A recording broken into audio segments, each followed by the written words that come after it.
টি-20 cricket মানেই যেন 4 ছক্কার ফুলঝুরি। তাই আধুনিক ক্রিকেটে অন্য দুই ফরম্যাটের চেয়ে টি-20 এখন দর্শকদের কাছে বেশি জনপ্রিয়। আর টি-20 বিশ্বকাপের ইতিহাসে এবারই প্রথম 20 দলের অংশগ্রহণে শুরু হয়েছে জমজমাট আসর। উদ্বোধনী দিনেই তার আভাস পাওয়া গেছে, ধারাবাহিকতা দেখা গেছে গতকালও। এবারের বিশ্বকাপের প্রথমটাই দেখা গেছে টুর্নামেন্টের দ্বিতীয় দিনেই। তবে বিশ্বকাপের রং আরও ছড়িয়ে পড়ার আগেই বিশাল চমক দেখালো আইসিসি। ঘোষণা করা হয়েছে এবারের আসরের প্রাইজ মানি গতবারের চেয়ে এবার প্রায় দ্বিগুণ প্রাইজ মানি ঘোষণা করেছে ক্রিকেটের সর্বোচ্চ নিয়ন্ত্রক সংস্থা।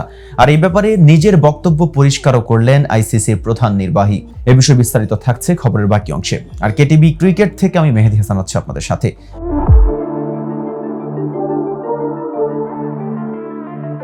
আইসিসির ঘোষণা অনুযায়ী এবারের বিশ্বকাপে চ্যাম্পিয়ন দল পাবে 24,50,000 মার্কিন ডলার বাংলাদেশি মুদ্রায়, যার পরিমাণ প্রায় 28,75,00,000 টাকা। টি-20 বিশ্বকাপের ইতিহাসে যা সবচেয়ে বেশি।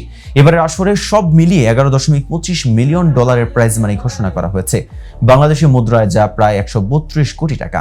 গত আসরের চেয়ে দ্বিগুণের বেশি বরাদ্দ রাখা হয়েছে এবার। টি-20 বিশ্বকাপের নবম এই আসরে চ্যাম্পিয়ন দল পাবে 2.45 মিলিয়ন ডলার বাংলাদেশি মুদ্রায়, যা প্রায় 29 কোটি টাকা। আর রানার্স আপ দল পাবে প্রায় 15 কোটি টাকা।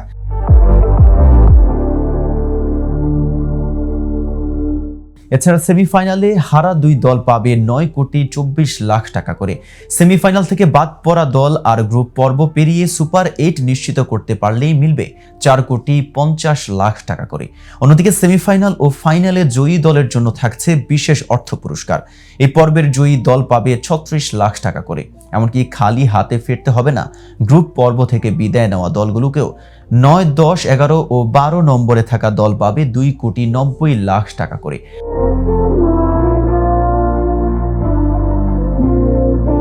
আর 13 থেকে 20 নম্বরে থাকা প্রতিটি দলের জন্য থাকছে 2,64,00,000 টাকা।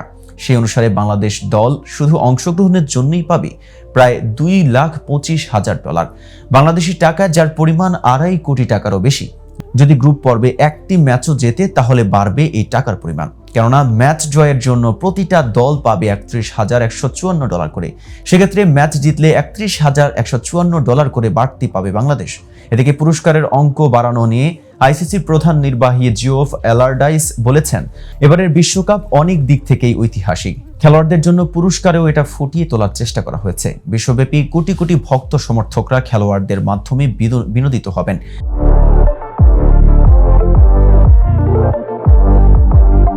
আমরা আশা করছি এবার অন্যরকম একটা বিশ্বকাপ হতে যাচ্ছে। উল্লেখ্য, এবারের বিশ্বকাপে 4টি গ্রুপে ভাগ হয়ে 20টি দল গ্রুপ পর্বে মোট 40টি ম্যাচ খেলবে। এর মধ্যে থেকে প্রত্যেক গ্রুপের সেরা 2 দল উঠবে সুপার 8-এ। ত্রিনিদাদ ও টোবাগো ও গায়ানায় হবে 2টি সেমিফাইনাল, আর বার্বাডোসের কেনসিংটন ওভালে হবে ফাইনাল। ওয়েস্ট ইন্ডিজ ও মার্কিন যুক্তরাষ্ট্রের 9 ভেন্যুতে 28 দিন ব্যাপী এই টুর্নামেন্টের পর্দা নামবে 28 জুন। সো ভিউয়ার্স, আজকের এই ভিডিও দেখে আপনার কোনো মতামত থাকলে আমাদের কমেন্টস করে জানাতে পারেন। সাথে সাথে নিয়মিত ক্রিকেট আপডেট এবং ইনফরমেটিভ ভিডিও পেতে আমাদের চ্যানেলটি সাবস্ক্রাইব করতে ভুলবেন না। এতক্ষণ সাথে থাকার জন্য আন্তরিক ধন্যবাদ।